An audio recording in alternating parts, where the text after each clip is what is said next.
Welcome to Just the Word, where we're reading through the Bible in 1 year. And I'm Net. Today's reading will come from Leviticus chapters 5, 6, and 7. Leviticus chapter 5. If a person sins because he does not speak up when he hears a public charge to testify regarding something he has seen or learned about, he will be held responsible. Or if a person touches anything ceremonially unclean, whether the carcasses of unclean wild animals or of unclean livestock or of unclean creatures that move along the ground, even though he is unaware of it, he has become unclean and is guilty. Or if he touches human uncleanness, anything that would make him unclean, even though he is unaware of it, when he learns of it, he will be guilty. Or if a person thoughtlessly takes an oath to do anything, whether good or evil, in any matter one might carelessly swear about, even though he is unaware of it, in any case, when he learns of it, he will be guilty. When anyone is guilty in any of these ways, he must confess in what way he has sinned, and as a penalty for the sin he has committed, he must bring to the Lord a female lamb or goat from the flock as a sin offering, and the priest shall make atonement for him for his sin. If he cannot afford a lamb, he is to bring 2 doves or 2 young pigeons to the Lord as a penalty for his sin, one for a sin offering and the other for a burnt offering. He is to bring them to the priest, who shall first offer the one for the sin offering. He is to wring its head from its neck, not severing it completely, and is to sprinkle some of the blood of the sin offering against the side of the altar. The rest of the blood must be drained out at the base of the altar. It is a sin offering. The priest shall then offer the other as a burnt offering in the prescribed way and make atonement for him for the sin he has committed, and he will be forgiven. If, however, he cannot afford 2 doves or 2 young pigeons, he is to bring as an offering for his sin 1/10 of an ephah of fine flour for a sin offering.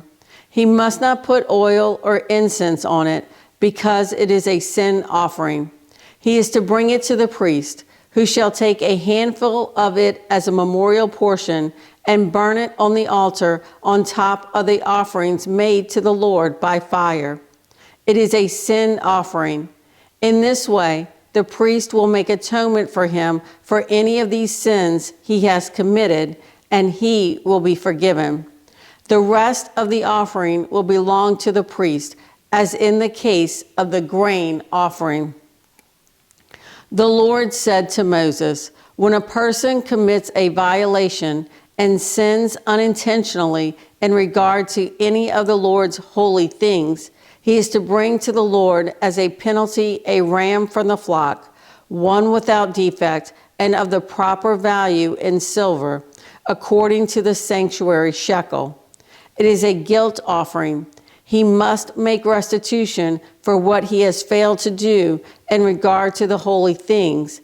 Add 1/5 of the value to that and give it all to the priest, who will make atonement for him with the ram as a guilt offering, and he will be forgiven.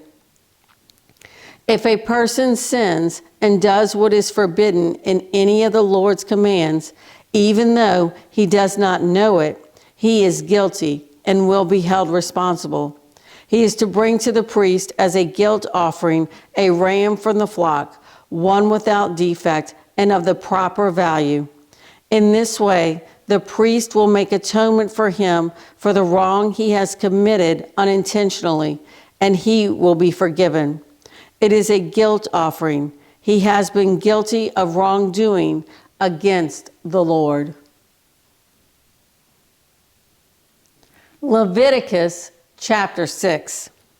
The Lord said to Moses, If anyone sins and is unfaithful to the Lord by deceiving his neighbor about something entrusted to him, or left in his care, or stolen, or if he cheats him, or if he finds lost property and lies about it, or if he swears falsely, or if he commits any such sin that people may do, when he thus sins and becomes guilty, he must return what he has stolen or taken by extortion, or what was entrusted to him, or the lost property he found, or whatever it was he swore falsely about. He must make restitution in full, add a fifth of the value to it, and give it all to the owner on the day he presents his guilt offering.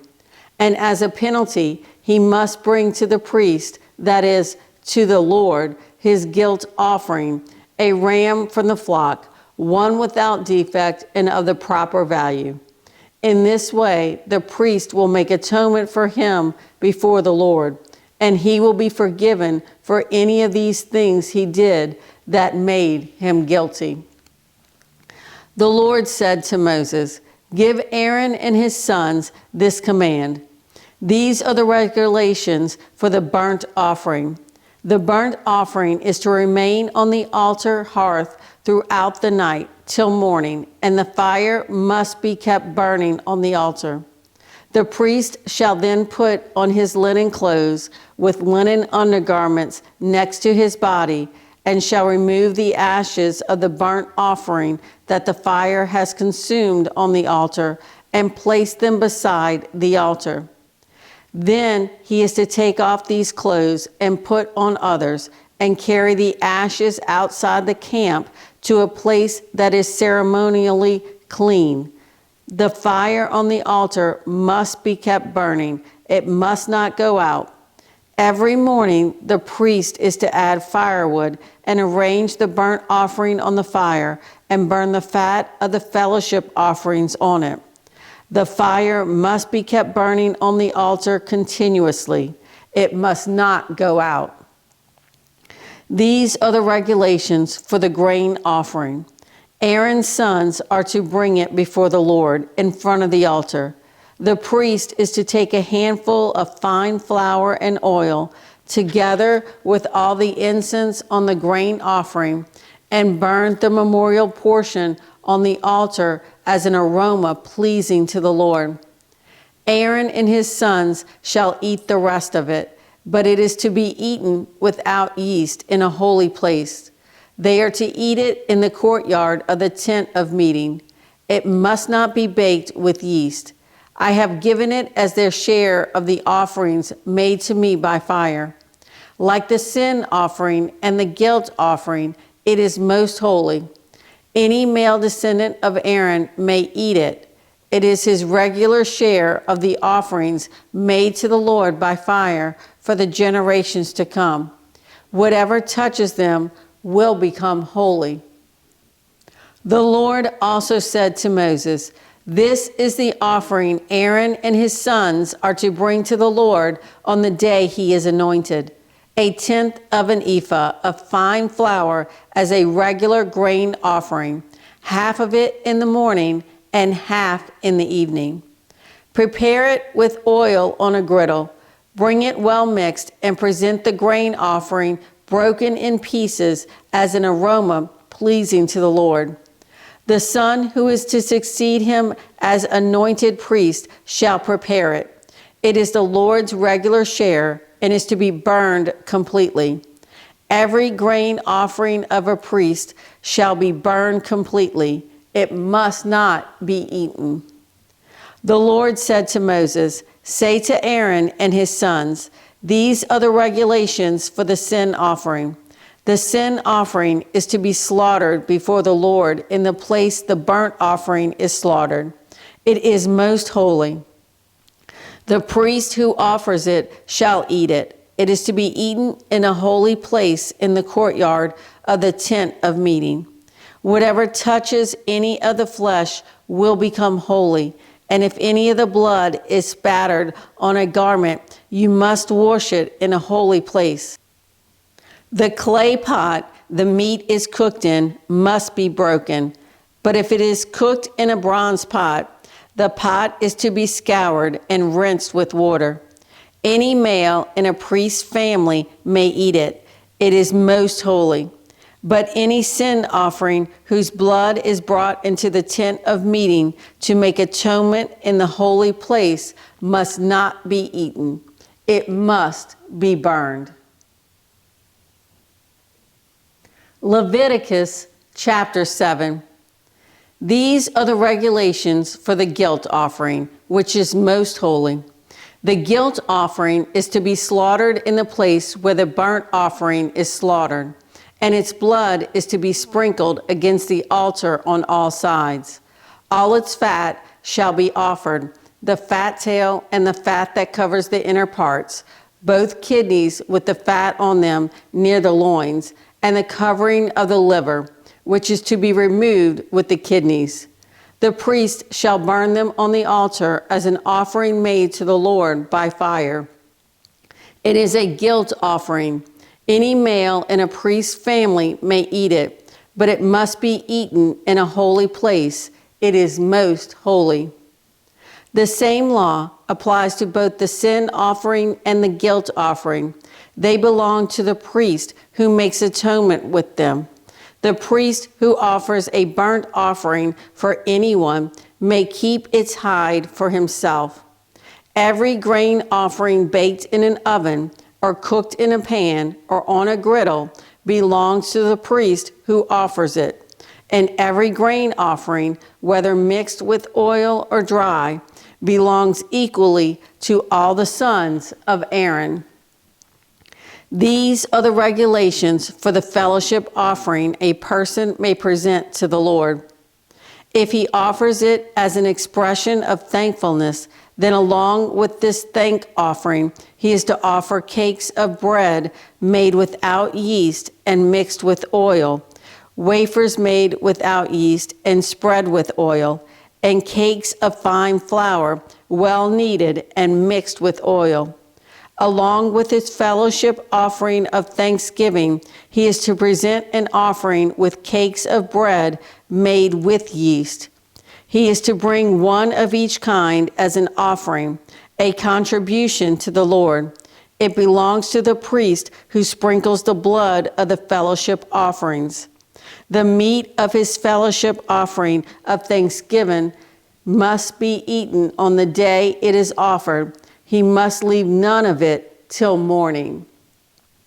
If, however, his offering is the result of a vow or is a free will offering, the sacrifice shall be eaten on the day he offers it, but anything left over may be eaten on the next day.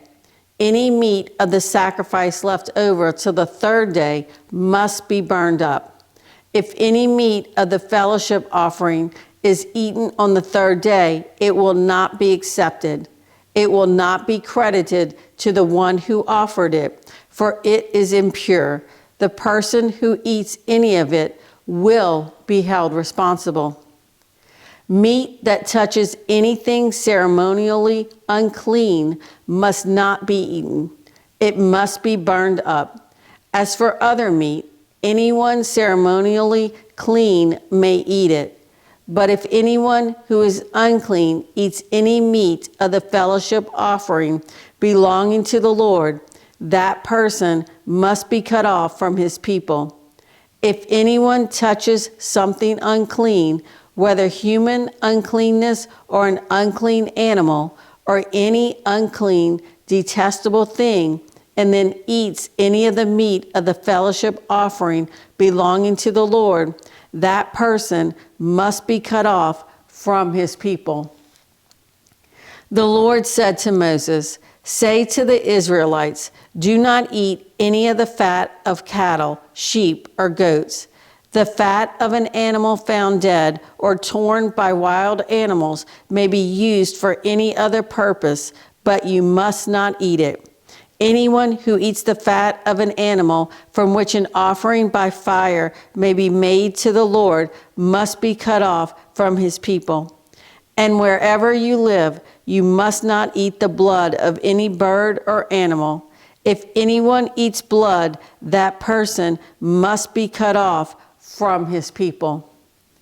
The Lord said to Moses, "Say to the Israelites, anyone who brings a fellowship offering to the Lord is to bring part of it as his sacrifice to the Lord. With his own hands, he is to bring the offering made to the Lord by fire. He is to bring the fat together with the breast and wave the breast before the Lord as a wave offering. The priest shall burn the fat on the altar, but the breast belongs to Aaron and his sons. You are to give the right thigh of your fellowship offerings to the priest as a contribution. The son of Aaron who offers the blood and the fat of the fellowship offering shall have the right thigh as his share. From the fellowship offerings of the Israelites, I have taken the breast that is waved and the thigh that is presented, and have given them to Aaron the priest and his sons as their regular share from the Israelites. This is the portion of the offerings made to the Lord by fire that were allotted to Aaron and his sons on the day they were presented to serve the Lord as priests. On the day they were anointed, the Lord commanded that the Israelites give this to them as their regular share for the generations to come. These then are the regulations for the burnt offering, the grain offering, the sin offering, the guilt offering, the ordination offering, and the fellowship offering, which the Lord gave Moses on Mount Sinai on the day he commanded the Israelites to bring their offerings to the Lord in the desert of Sinai. Thanks for joining Just the Word. See you tomorrow.